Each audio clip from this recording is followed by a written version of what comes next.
Good morning and welcome to the third lesson in the Talk for Writing booklet, One Chance. Today we're going to be learning about antonyms and synonyms. Now this background I've chosen has a very important part to play because antonyms and synonyms are words that are linked together. Synonyms are words that have similar meaning and antonyms are words that have opposite meaning. For instance, for happy, a synonym might be jolly or joyful, whereas an antonym might be upset or sad. So we're going to explore this more as we go through the lesson. But first, our first task is to think about the story and trying to retell the story. So what I would like you to do first is just quickly pause this video and see how much of the story you remember and can retell. Excellent. How much did you remember? If you managed to remember most of it, that's pretty amazing already. Now remember, when we retell a story, we don't have to remember it word for word. What we're trying to remember is some of the sentence structure of some of the important sentences, but also the overall flow and the plot of the story. But how could we remember more? Well, one thing you might do is through the use of a quick story map. Now here's one I've done for the first paragraph.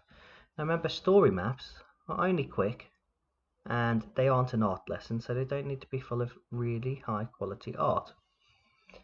All they need to do is help you to retell the story. So pause the video here again, and I'd like you to quickly draw a story map that could be for the first chapter, the first two chapters, all of it. It's up to you how much you do, but I only spend roughly 10 minutes doing this. And then once you're finished, come back to the video and we'll move on with our learning. So now we're moving on to our similar meaning or opposite meaning. Now hopefully you remembered a word with similar meaning is a synonym and a word with an opposite meaning is an antonym. So we're going to focus on these words that you can see in the table. Now yesterday's work was to find out what a lot of these words actually meant. So you'll see on the right I have a little guide to help you. Just remember. And there's one that's already been done for us. So squally, we might use stormy, windy, blowy, blustery, breezy or tempestuous. Really high quality words there. Whereas an antonym, or what we call a near antonym, so these are words that aren't direct opposites but they have an opposing meaning. You might have calm, pleasant, serene, tranquil, motionless, undisturbed. As you can see, two of the words are circled and we'll come on to that a bit later. So for shabby, I was thinking, what synonyms could I find for shabby? Well, I had a thought myself and I thought of run down, neglected, dilapidated and scruffy. Now I wanted to make sure, so I checked the thesaurus to make sure that the words I were using were recognised as synonyms, and you can use a thesaurus if you have one at home, or they are available on the internet. So luckily, if you use a thesaurus online, they often show the antonyms as well as a real thesaurus. So antonyms, so I was thinking clean, fresh, unused, respected and nice. As you can see, not all of those words are as strong as the words above or as strong as each other.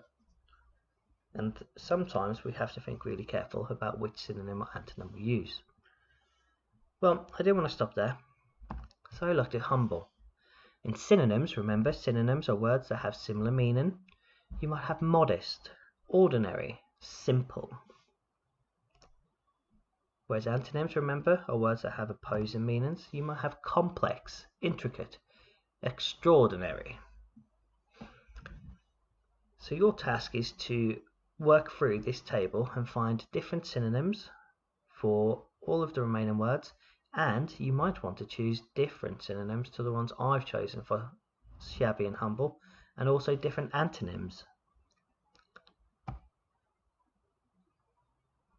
Once you've completed that, it's time for the challenge. So for some words, there may be an order from weak to strong.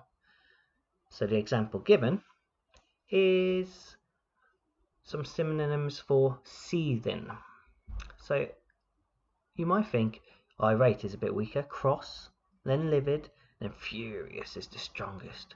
Because a lot of people know what furious means, and they know how the feeling of being furious feels. So hopefully you've managed to find more than one word, one synonym and more than one antonym for the words in the table that you've just done. Now if you have, you might want to have a look at ordering them. So I've chosen shabby again. Now the synonyms I've ordered. I thought rundown first, then scruffy, then neglected, then dilapidated. Going from weak to strong. I just think rundown is a lower level phrase. It can have its place, but I think we could look at words like neglected and dilapidated as stronger words. Now antonyms. Nice. Now that's a word that is used so often, but it doesn't carry much weight. It's not a very strong word. Nice. Then we've got clean, then fresh, then unused, then respected.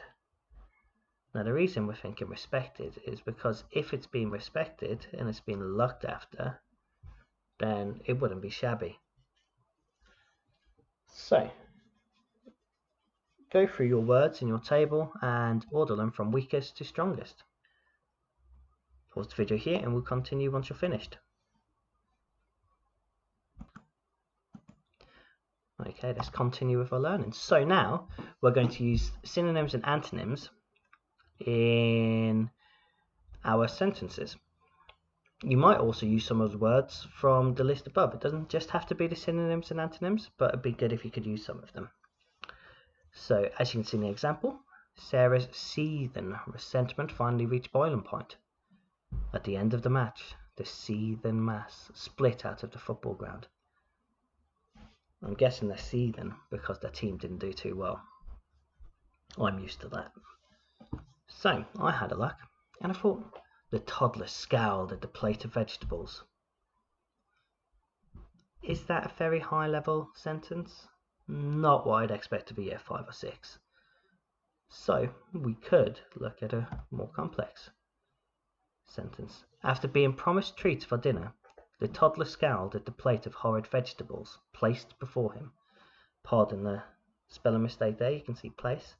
It should say placed before him. So we started with a subordinate clause, after being promised treats for dinner. And we've just made the sentence a little bit more complex. We've used horrid in front of vegetables, we've used an adjective, and the place before him is a preposition. Let's just show him where it is. So that's a higher level sentence than the toddler scowled at the plate of vegetables. Another one. The unassuming manor house looked humble from the gates, but its elegance showed as they drew nearer.